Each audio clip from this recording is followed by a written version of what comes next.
पुढली बातमी पाहूयात। ठाकरे गटासोबत 24-24चा फॉर्म्युला ठरलाय। काँग्रेस राष्ट्रवादीसोबत कुठलीही बोलणी झाली नाहीये।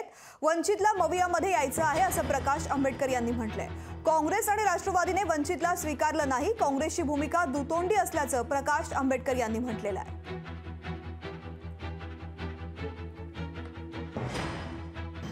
असं मी कुठं वाचलेलं नाही अजून की उद्धव ठाकरे जाणार आणि असं जे काही मी वाचलेलं आहे तेवढं एक आहे की अयोध्येला त्यांना बोलवण्यात आलेलं नाही आणि त्याच्याबद्दल त्यांनी असा राग व्यक्त केला, एवढं फक्त माझ्या वाचण्यात आलेलं आहे। काँग्रेसची भूमिका दुतोंडी आहे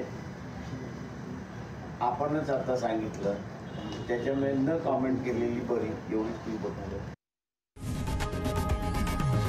लोकशाही मराठी ऐका, पहा, जागरूक रहा।